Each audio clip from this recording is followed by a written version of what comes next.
지난 시간 우리는 바울이 행한 두 도시에서의 작별의 모습을 살펴봤어요.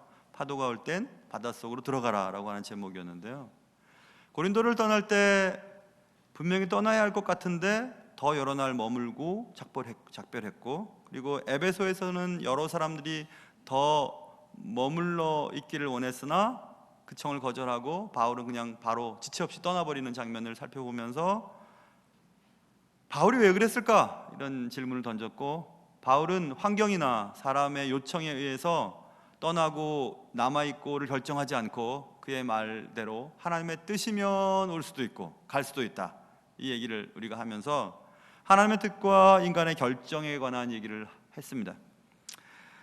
오늘 본문은 바울이 에베소에 있을 때 있었던 일에 대한 기록이 오늘 본문입니다. 바울은 에베소에서 어떤 제자들을 만나게 되는데, 오늘 본문 7절에 보면 모두 12사람쯤 되는 제자들을 만나게 됩니다.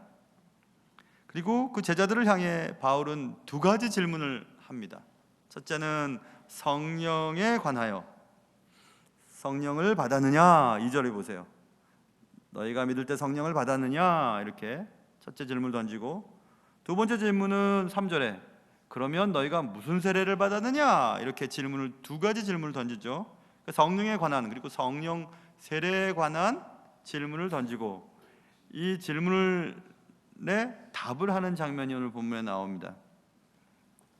우리도 오늘 말씀을 통해서 이 두 가지 문제를 살펴보려고 해요. 만약에 오늘 설교를 듣다가 왜 오늘 이렇게 졸리지? 그것은 순전히 저의 책임입니다. 이 설교 내용이 매우 고차원적이고 지식의 수준이 높고 지혜가 있는 사람만 알아들을 수 있는 설교예요. 그래서 만약에 못 알아들으면 졸릴 겁니다. 그러면 그런 분들은 그냥 주무셔도 돼요. 어쩔 수 없어요. 오늘 설교는 매우 고차원적이고 수준이 높고 들을 기가 있는 사람들만 들을 수 있기 때문에, 그러니까 여러분 졸리시면 부담 없이 주무셔도 됩니다. 고차원적이고 지식 수준이 높은 분들만 알아들을 수 있는 설교이기 때문에, 그러니 여러분 꼭 기억하시고, 여러분 책임이 아니라는 거 여러분 꼭 기억하시고 실망하지 마시고 말씀을 들으시기 바랍니다. 오늘 첫 번째 질문은 바울이 에베소에 있던 어떤 제자들, 12명의 제자들을 만나서 이르되 너희가 믿을 때 성령을 받았느냐? 이렇게 질문을 던지죠. 참 희한하죠. 누구냐 하면 안 믿는 사람도 아니고 어떤 제자들이래요. 제자들, 하나님의 말씀에 관한 지식이 있고 믿음 생활을 잘하던 제자들, 훈련된 자들을 향해 성령을 받았느냐? 이렇게 물어봤습니다. 왜 바울이 그렇게 물어봤을까요? 신앙생활을 하고 있는데, 제자들이라고 하는데 그들에게 성령을 받았느냐라고 왜 물어봤을까요? 아무리 봐도 성령을 받은 사람 같지 않았기 때문에 물어봤겠죠.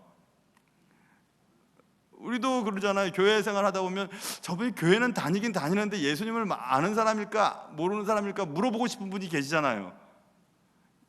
교회는 다니시는 것 같은데 예수님을 정말 믿으세요? 이렇게 물어보고 싶은 분이 계시죠. 그런 겁니다. 지금 바울이 그것 때문에 그런 것입니다. 분명히 제자들이라고 하는데 그 제자들을 바라볼 때 무엇인가 부족한 것이 느껴졌던 것 같습니다. 그리고 이건 아닌데, 이렇게 신앙생활하는 것 같지는 않은데 라는 생각 때문에 바울은 그 제자들에게 믿을 때 성령을 받았느냐고 물어본 것입니다. 왜냐하면 성령을 받은 사람은 성령의 은사와 성령의 열매들이 나타나야 하는데 그것들이 보이지 않으니까, 그러니까 궁금했던 것 같습니다. 그래서 물어보는 거예요. 그래서 바울은 그 제자들에게 너희가 믿을 때 성령을 받았느냐? 이렇게 물어봤고, 제자들은 대답하였습니다. 이르되 2절 아닙니다. 우리는 성령이 계심도 듣지 못했습니다. 계심도 듣지 못했으니 받았는지 안 받았는지도 모르겠고 성령이 누군지도 모른다는 얘기입니다. 성령이요? 성령이라고요? 우리는 성령이 계심도 듣지 못했습니다. 이렇게 지금 제자들이 얘기했습니다. 제자들은 바울이 말하는 성령에 관하여 들어보지도 않았고 성령에 관해서 알려준 사람도 없었다는 것을 말씀하고 있습니다. 즉 에베소에서 만난 제자들은 성령과는 상관없는 믿음 생활을 하고 있는 중이었다라고 알 수 있습니다. 그래서 오늘 성경은 우리에게 분명히 말해주고 있습니다. 성령에 관하여 무지하여도 믿음 생활을 계속할 수는 있구나, 이것입니다. 아하, 성령과는 상관없이도 제자라고 말할 수 있구나, 이겁니다. 아, 성령과 상관없이도 교회의 직분을 받을 수가 있겠구나, 이렇게 우리가 이해할 수 있습니다. 그래서 여기서는 우리는 이 질문에 답을 해야 되겠죠. 그럼 성령이 누군가? 그리고 내가 성령을 받았는지 안 받았는지는 어떻게 알 수 있는가? 이 두 가지 질문을 던지고 해답을 찾으려고 합니다. 첫째, 성령은 누구신가? 이겁니다. 성령은 누구신가? 우리 많이 들었죠? 성령은 아버지와 아들의 영이에요. 좀 더 풀어 설명하면 성부 아버지, 아버지 하나님이라고, 하나님 아버지라고 하나, 성부 아버지로부터 보냄을 받아 성자 하나님, 예수님, 성자 하나님의 대리자로서 이 땅에 오신 성령 하나님이세요. 그러니까 성령 하나님이신데 역할이 다를 뿐이죠. 아버지 성령님, 아버지 하나님으로부터 보냄을 받아 아들인 예수 그리스도의 대리자로 이 땅에 하나님 아버지의 일을, 그리고 성자 예수 그리스도의 일을 대신하셔서 하는 영이 성령 하나님이세요. 잘 이해가 되지 않으실 거예요. 저도 잘 이해 못합니다. 삼위일체라고 하는 것은 그런 거예요. 아무튼 그런 성령 하나님, 예수님께서 이렇게 말씀하셨습니다. 요한복음 14장에서 내가 아버지께 구하겠으니, 아버지께 구한대요. 예수님이 뭘? 그가 또 다른 보혜사를 너희에게 주사 영원토록 너희와 함께 있게 하리니 그는 진리의 영이라 세상은 능히 그를 받지 못하나니 이는 그를 보지도 못하고 알지도 못함이라. 그러나 너희는 그를 아나니 그는 너희와 함께 거하시며 또 너희 속에 계시겠음이라. 이렇게 말합니다. 예수님께서 아버지께 요청했답니다. 하나님 아버지, 성령을 보내주십시오. 내 대신 이곳에서 사역할 수 있는, 그리고 주님의 사람들과 함께 있는 영을 보내주십시오. 그래서 오신 분이 성령 하나님이라고 말씀하고 있어요. 그래서 아까 말씀드린 보혜사를 너에게 주사, 보혜사는 상담자를 말해요. 상담자. 그래서 그게 성령님입니다. 근데 성령님을 우리가 받았는지 안 받았는지 어떻게 알 수 있을까? 성령님에 대해서 우리가 말은 하고 있는데 성령님은 안 보이세요. 보이지 않으세요. 보이지 않기 때문에 성령님이 계신지 안 계신지를 어떻게 할 수 있냐면 성령이 계실 때 일어나는 현상으로 성령님의 임재가 있는지 없는지를 판단할 수는 있습니다. 여기 바람이 불잖아요. 바람이 불면 보이진 않으나 바람 때문에 가발이 날아가고 모자가 날아가죠. 그러면 바람은 보이지 않았으나 바람이 있네. 바람이 있으니까 모자가 날아가고 가발이 날아갔지. 그러니 보이지는 않으나 현상으로 임재를 인정할 수 있죠. 그런 것입니다. 그래서 성령의 임재를 이해할 수 있는 것은 그의 단어를 살펴보면 알 수 있는데, 성령이라고 하는 단어, 영이라고 하는 단어를 구약 성경에서는 히브리어로 루아흐라고 하는 단어가 쓰이거든요. 신약 성경은 여러분이 알다시피 푸뉴마라고 하는 단어가 쓰여요. 이제 여기까지 얘기하면 슬슬 졸리기 시작하시잖아요. 그렇죠? 여러분 책임이 아니에요. 지적인 수준이 깊고 그리고 머리가 좋고 회전이 잘 되는 분들, 그런 분들이 이해할 수 있는 거니까 어쩔 수 없으니까 너무 부담 갖지 마세요. 자, 그럼 더 말씀을 나눌게요. 그래서 루아흐, 푸뉴마라고 하는 이 단어를 한 가지 뜻으로 설명할 수가 없어요. 영이라고 번역했지만 어떻게 이 단어가 쓰이냐면요, 제일 많이 쓰이는 단어는 아까 제가 얘기했죠. 바람으로 번역이 돼요.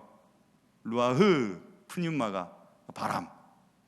자, 보세요. 바람이 불면요, 바람이 세게 불면 자기가 원하는 길을 갈 수가 없어요. 바람이 부는 대로 가요. 그렇죠? 바람이 부는 대로 움직인다고요. 그러니까 성령님이 그래요.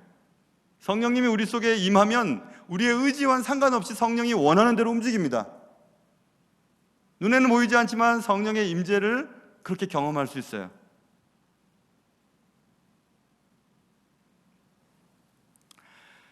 그리고 또 바람이란 단어 말고 호흡이라는 단어로도 번역이 돼요. 호흡은 숨 쉬는 걸 말해요. 숨.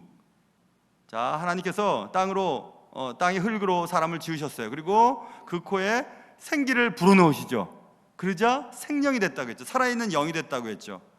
그 숨이에요. 그러니까 성령이 있는 자와 성령이 없는 자는 달라요. 우리가 다 이렇게 살아가고 밥 먹고 살아가고 있지만 성령이 있는 자와 없는 자는 영혼이 있는가 없는가에 따라 달라요. 하나님의 사람과 하나님의 사람이 아닌 것이 구별이 돼요. 숨을 주장하시기 때문에 그래요. 또 이 성령이라고 하는 단어가 영혼으로도 번역이 되거든요. 영혼은 육체와 반대되는 개념을 가지고 있죠. 영혼은 시간과 공간의 제한을 받지 않습니다. 그러니 성령은 시간과 공간을 제한하지 않아요. 제한하지 않고 임하세요. 또 성령은 정신이라는 단어의 뜻도 있거든요. 정신? 정신은 뭐 이런 거죠. 아이가 내일 시험인데 계속 냉장고문만 열었다가 TV 켰다가 또 물 먹었다가 또 다시 냉장고 열었다가 또 바깥에 문 열었다가 맨날 그러잖아. 그러면 이제 엄마가 정신 좀 차려. 네가 엄마를 닮아서 머리는 좋은데 아빠를 닮아서 주의가 산만하잖아 하고 막 아이한테 정신을 차리라고 막 얘기를 해요. 정신 차리라고. 살아있지만 정신을 차리라고 얘기하죠. 남편이 돈을 안 벌어고 맨날 술을 먹고 그냥 뭐 돈만 쓰고 다녀요. 그러면 아내가 정신 좀 차려 여보, 정신 좀 차려 이렇게 얘기를 하죠. 그 정신을 말해요. 정신은 인격성을 지닌 실체를 말하는 거예요. 정신이 차려져야 제대로 된 삶을 살 수 있잖아요. 성령이 우리 속에 임해야 우리는 제대로 된 삶을 살 수가 있다니까요. 이상의 것들을 종합해보면 성령이 있어야 하나님 뜻대로 움직일 수 있고 바람이 부는 쪽으로 움직이죠. 그리고 실질적으로 살아있는 존재가 될 수 있고 호흡을 하니까요. 시간과 공간의 제한을 뛰어넘죠. 영혼에 대한 영원한 것들에 대한 관심을 갖게 되죠. 하나님의 인격을 닮아가게 됩니다. 제대로 된 정신 차린 인생을 살 수 있게 돼요. 그래서 성령의 열매가 나타나는 것입니다. 사이, 사랑, 희락, 화평, 오래 참음, 자비, 양선, 충성, 온유, 절제와 같은 성령의 열매들이 나타나게 되는 것입니다. 바울은 그런 것들이 없었기 때문에 제자들에게 얘기한 겁니다. 도대체 성령과는 상관없는 삶을 살고 있는 제자라고 믿었던 사람들을 볼 때 너희들이 믿을 때 성령을 받았냐라고 물어보는 것입니다. 만일 성령 없이 우리가 주의를 하고 주의 말씀대로 산다고 열심히 살아본들, 그것은 결국 하나님의 뜻과는 상관없는, 예수님의 말씀과는 전혀 일치되지 않는 믿음 생활을 할 수밖에 없습니다. 그렇기 때문에 성령이 없는 종교인은 교회는 다니지만 교회 다니지 않는 사람, 예수를 믿지 않는 사람과 별반 구별이 안 되는 거예요. 우리가 볼 때 저 사람이 교회를 다닌다고 그러는데 왜 교회 다니지 않는 사람인 나와 비슷하지? 이런 말을 듣게 되는 것입니다. 근본적인 문제입니다.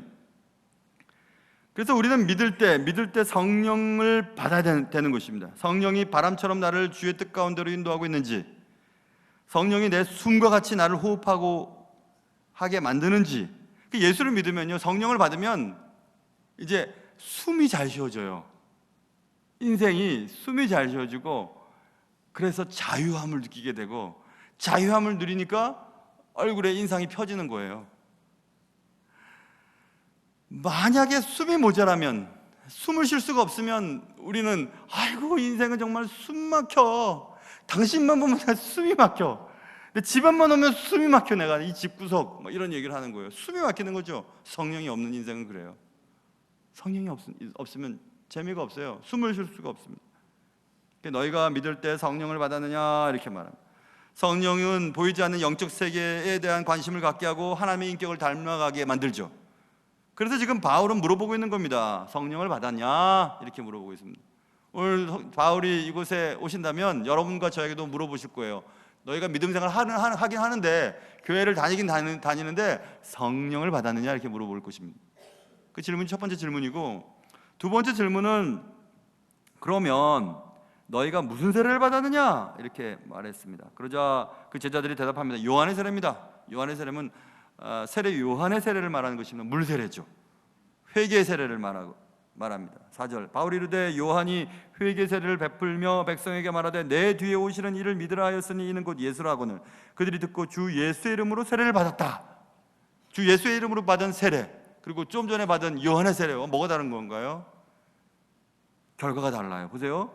주 예수의 이름으로 세례를 받으니 6절 바울이 그들에게 안수하며 성령이 그들에게 임하심으로 방언도 하고 예언도 하니 성령의 임재로 인하여 성령의 임재를 나타내는 현상들이 나타나기 시작했는데 그것은 성령의 은사예요. 어떤 사람은 방언을 하고 어떤 사람은 예언을 했다. 고린도 전서에 보면 어떤 사람은 뭐 지식이 뛰어나고 지혜가 넘치고 어떤 사람은 병 고치는 은사가 나타나고 사랑이 넘치고 막 이런 은사들이 나타나게 되죠. 성령의 임재 때문에 나타나는 현상입니다. 그러니까 바울이 던진 질문은 너희가 무슨 세례를 받았느냐 이겁니다. 예수의 이름으로 제대로 된 세례를 받았으면 성령의 세례를 받고 성령의 은사들이 나타나야 되는데 그것이 없으니까 바울이 이들에게 질문을 던지는 거죠.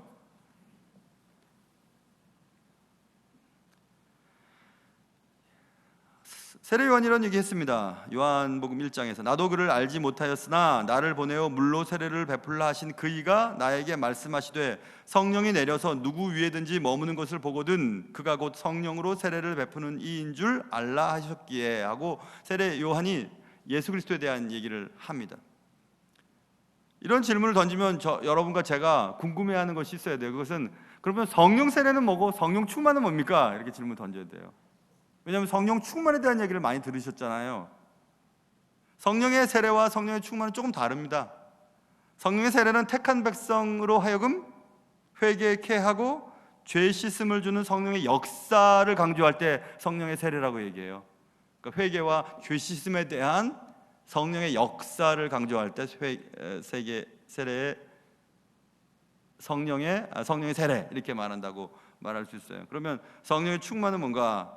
이에 반해서 성령의 충만은 그리스도인으로 하여금 복음의 사역을 하도록 하고 하나님을 찬송케 하고 성숙한 그리스도인으로 감사와 기쁨이 넘치는 생활을 하도록 하는 성령의 내주하심을 말해요. 그러니까 성령이 내 안에 계셔서 성령의 주장하심이 강하면 강할수록 그분은 성령의 충만이 있다고 말하는 거예요.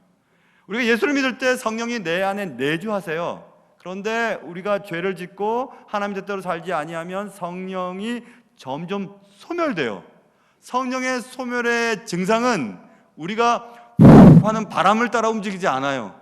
성령이 원하는 것이 이것지만 이것과는 상관없는 삶을 살아가요. 영혼에 대해서 생각하지 않아요. 그리고 숨쉬기가 힘들어져요. 삶이 재미없어요. 예수를 믿었지만 예수의 인격이 나타나질 않아요. 삶 속에서 그런 증상들이 나타나게 되는 것입니다. 그리고 제가 그것을 알기 쉽게 설명하기 위해 성령의 충만을 성령의 장악력이라고 제가 설교할 때 몇 번 쓴 적이 있어요. 성령의 장악력이에요. 딱 붙잡는 거죠. 딱 붙잡혀가지고 성령이 원하는 말을 하고 성령이 원하는 결정을 하고 성령이 원하는 데 가고 성령이 원하는 행동들을 하는 것, 성령의 장악력을 말하는 거죠.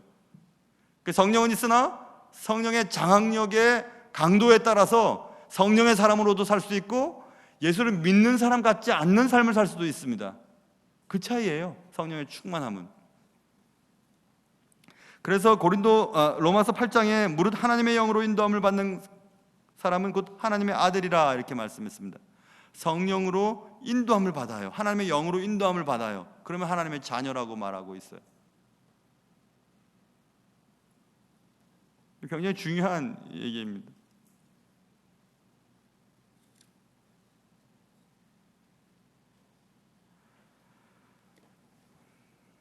사도들은 오순절에 성령의 임하심으로 그리스도께서 성령으로 베푸시는 세례를 받죠. 그리고 성령으로 충만하게 됩니다. 성령 충만에 대한 얘기가 신약 성경에 여러 번 나오는데 우리가 지금 다루고 있는 사도행전에만 보더라도 성령의 충만에 대한 것을 이해할 수 있는 구절들이 굉장히 많이 있습니다. 우리가 이미 살펴봤던 것들이에요. 사도행전 2장에 보면 성령의 충만함을 받아 성령이 말하게 하심을 따라 방언으로 말하였다. 오순절 성령 사건에 대한 얘기입니다. 그리고 사도행전 6장에 보면 사도들은 또한 복음 사역을 돕도록 성령과 지혜가 충만하여 칭찬 듣는 사람 7을 택하도록 했다. 7 집사님 선택하는 장면. 또 6장 5절 8절에서 7절 55절에 보면 이런 말이 있죠. 스데반은 성령으로 충만하고 은혜와 권능이 충만하여 큰 기사와 표적을 행하였고 성령이 충만하여 하나님의 우편에 영광 가운데 계신 그리스도를 바라보았다. 성령이 충만함으로 주님을 보는 겁니다. 그리고 자신에게 돌을 던지는 사람들을 용서하죠. 성령이 충만함의 증상들이에요. 그리고 또 11장에는 바나바는 착한 사람이요 성령과 믿음이 충만한 자였다. 에베소에 보낸 바울의 편지에는 또 이런 얘기가 나옵니다. 에베소 성도들 모두가 성령의 충만함을 받으라고 권고하는 장면이 에베소서 5장 18절부터 21절에 기록되어 있습니다. 이만큼 바울은 성령 없이는 신앙생활을 제대로 할 수 없고, 성령 없이는 제대로 된 판단력도 얻을 수 없고, 성령 없이는 직분을 받아서도 안 되고, 성령의 충만함이 없이는 그들의 판단력도 잘못될 수가 있다는 것을 여러 번 강조했습니다. 그래서 물어보는 겁니다. 에베소에 있는 제자들이라고 하는 사람들 12명에게 성령을 받았어? 그럼 무슨 세례를 받았어? 이렇게 물어보는 겁니다. 바울은 오늘 우리에게 또 묻고 있습니다. 너희가 세례를 받았냐? 무슨 세례를 받았냐? 다시 얘기하면 성령을 따라 살고 있냐? 이렇게 지금 물어보고 있는 겁니다. 바울은 에베소에서 제자들을 만났습니다. 모두 12사람쯤 되었습니다. 그들이 제자들이라고 말은 하는데 행동하는 것을 보니까 과연 저들이 믿는 사람이 맞는가에 관한 의문이 들었던 것입니다. 그래서 바울은 그 제자들에게 질문을 던졌던 거죠. 믿을 때 성령을 받았냐? 너희가 무슨 세례를 받았냐? 이렇게 질문을 던지는 겁니다. 바울이 던진 이 두 가지 질문은 오늘날에도 역시 매우 중요한 질문입니다. 우리가 믿는다고는 하지만, 주님의 제자라고는 얘기는 하지만 성령에 관해서, 성령 세례에 관하여 알지 못한다면 우리의 신앙은 잘못될 수밖에 없습니다. 신앙생활을 오래 할수록 더 잘못되죠. 성령과 관계없이 신앙생활을 했으니까, 성령과 관계없이 믿음생활을 했으니까, 성경과는 관계없이 직분자의 삶을 살았으니까.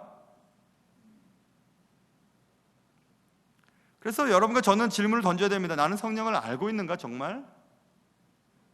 내 의지와는 상관없이 성령이 원하는 대로 살면서도 내 마음에 기쁨이 사라지지 않는가? 삶이 기막히도록 아름답게 느껴지는가? 아니면 숨이 막히도록 답답한가? 영원한 것에 대한 것에 관심이 많은가?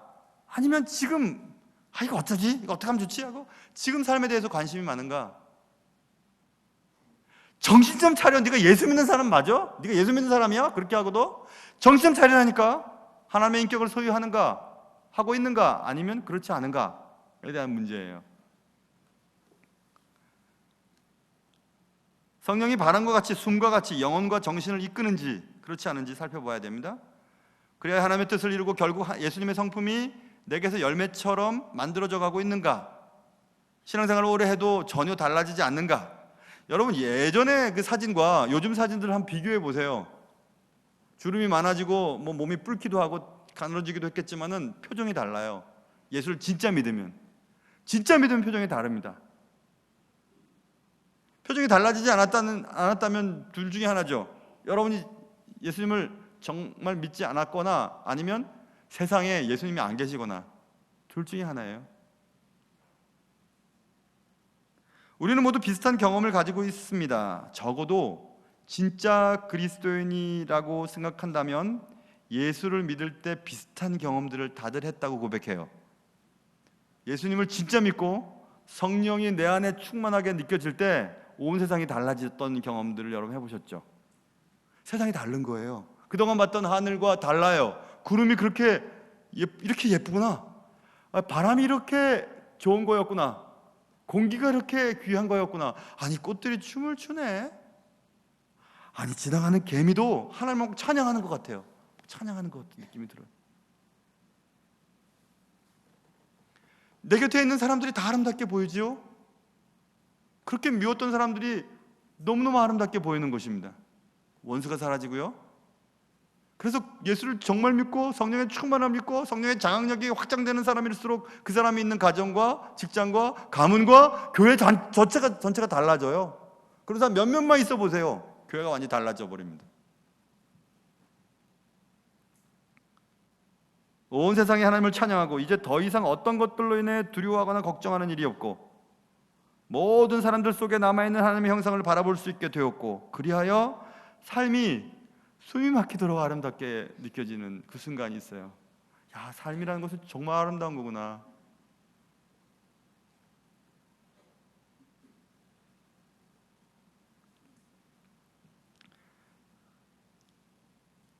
그래서 사람들 보면 좋은 거예요.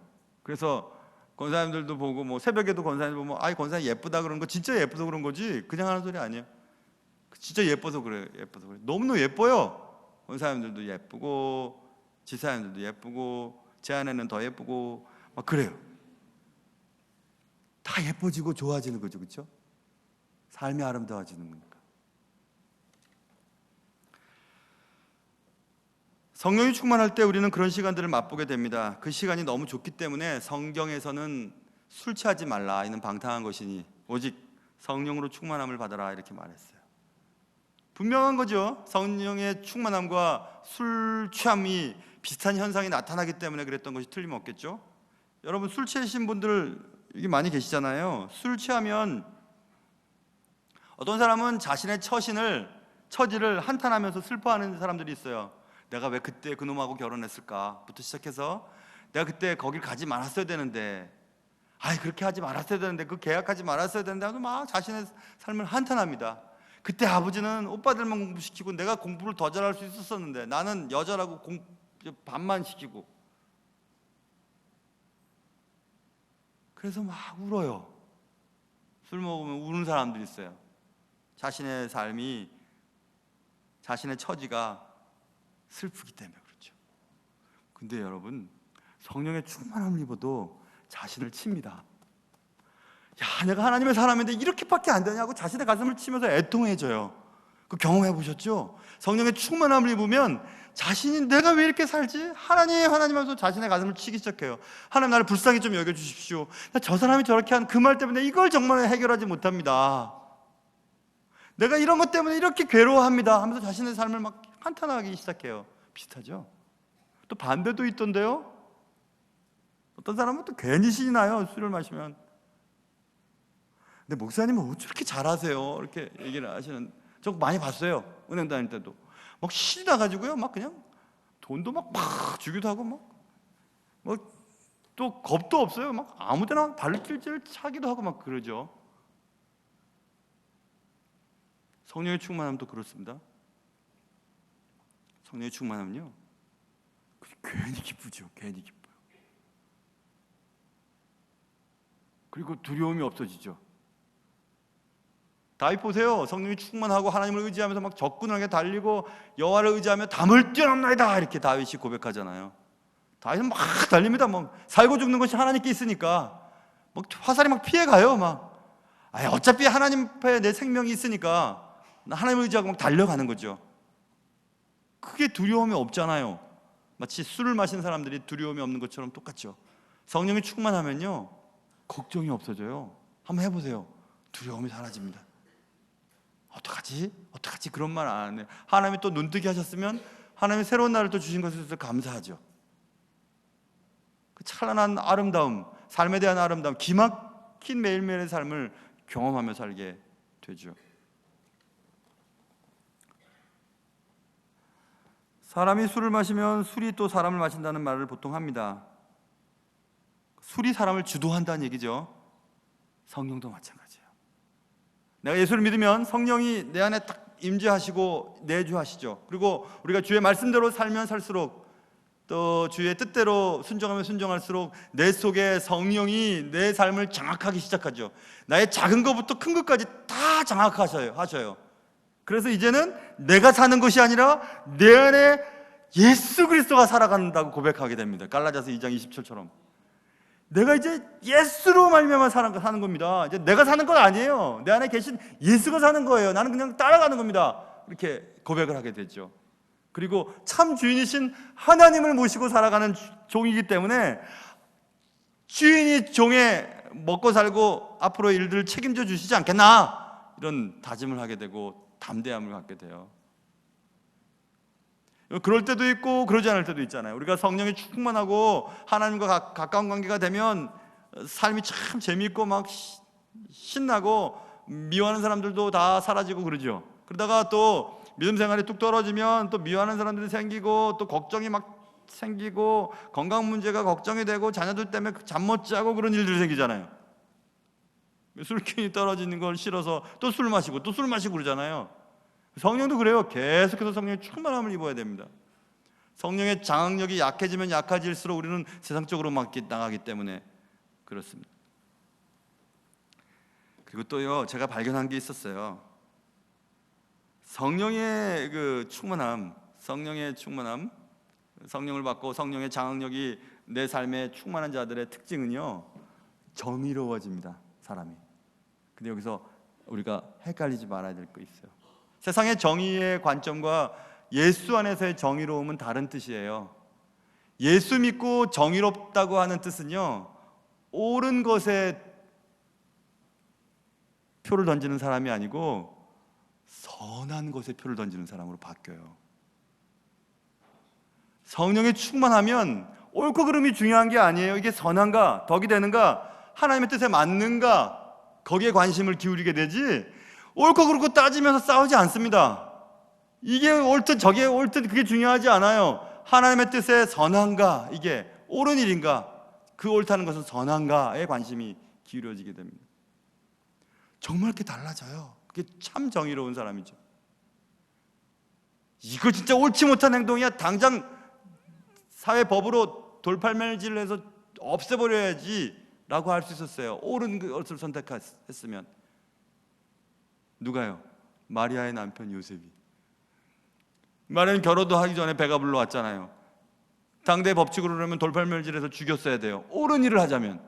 그러나 그는 의로운 사람이요, 정의로운 사람이요, 없었던 것처럼 덮으려고 했죠. 그게 참된 의예요. 예수 믿는 사람 그렇게 해야 되는 거예요. 무엇이 선인지 선이 아닌지에 관심이 있어요. 옳고 그름 따지지 않습니다. 그래서 성령이 충만하지 않는 교회 특징, 옳다 안 옳다, 이게 옳다 저게 옳다 해서 막 싸워요. 싸우다가 막 다 쪼개지고 깨지고 막 상처나고 그렇습니다. 성령이 충만한 교회 특징, 옳고 그른 것이 중요하지 않아요. 어떻게 하면 선하게 주의 일을 할 수 있는가에 관심이 많아요. 그러면 여러분과 제가 성령이 충만한 사람인지, 성령의 세를 받았는지, 성령의 장악력이 있는 사람인지 아닌지를 이제쯤이면 알 수 있을걸요. 난 분명히 따져보니까 이게 내 뜻에 맞는 것 같아. 그런데 기도하고 하나님의 뜻대로 하기로 결심하니까 이 상황이 이렇게 흘러가는 거예요. 바람이 불어서 우리를 움직이듯이 가는 거예요, 그게. 그러면서 걱정이 안 되는 거죠. 그러면 어떻게 성령 충만할 수 있을까? 그것은 여러분 여러 번 설교 시간에 말씀드렸어요. 기도, 그리고 예배, 말씀을 듣는 시간, 그리고 성례에 참여할 때 성령님이 임재하세요. 주님이 싫어하는 일을 뻔히 알면서도 그 일을 계속하면 내 속에 성령의 불이 자꾸 꺼집니다. 자꾸 꺼져요. 그래서 예수 믿는 사람인지 안 믿는 사람인지, 교회 다니는 사람인지 안 다니는 사람인지 구분이 안 될 사람으로 변질되어 버립니다. 세속적인 교회, 세속화된 그리스도인 다 마찬가지입니다. 그렇게 욕을 많이 먹는 그리스도인들이 욕을 많이 먹는 이유는, 네가 믿는다고 하는데 믿는 것과 내가 안 믿는 것과 뭐가 다른 게 있는데, 거짓말 똑같이 하고 맨날 싸우기만 싸우고, 야 서로 사랑 얘기만 하면서, 야, 니들끼리도 사랑하지 못하는데 무슨 예수를 믿는다고 하냐, 이런 얘기를 듣지 않겠습니까? 사는 날 동안 정말 기막힌 순간들이 우리에게 많이 찾아올 겁니다. 견디기 힘든 어려움도 있을 거고요. 정말 이 순간이 계속되기를 바라는 그런 기막히고 숨막히게 좋았던 그런 순간들 말입니다. 여러분과 제가 원하는 것들을 손에 넣는다고 해도 그 기막히고 숨막히고 좋은 그 순간들은 금방 사라질 겁니다. 그러나 성령의 내주하심이, 그리고 성령의 장악력이 더욱더 확장되어서 주의 뜻대로 살아간다면 우리는 날마다 좀 더 숨막히게 좋은 순간들을 유지해 나갈 수 있을 것입니다. 어려운 설교 듣느라고 많이 애쓰셨어요. 그렇지만 되게 중요한 얘기입니다. 여러분에게 숨막히게 좋았던 순간들이 계속될 수 있기를 주님의 이름으로 축원합니다. 기도하겠습니다. 사랑하는 주님, 맞아요, 주님. 쉽지 않은 설교였지만 그러나 분명히 귀한 말씀의 의미들을 생각해 봤습니다. 성령, 너희들이 믿을 때 성령을 받았냐? 너희들은 도대체 무슨 성령 세례를 받았냐? 물 세례는 받았지. 그러나 성령의 충만함이 너희들에게 있느냐? 정말 성령의 충만함으로 인해 너희들의 삶이 많이 달라졌느냐? 라고 질문을 던질 때, 예, 그렇습니다. 정말 매일매일 숨막히게 좋습니다. 주님과 함께하는 삶이 너무 좋습니다. 기가 막히게 좋습니다. 너무너무 아름답습니다. 라고 고백하는 시간들이 더 많아질 수 있도록 도와주시옵소서. 예수님의 이름으로 기도합니다. 아멘.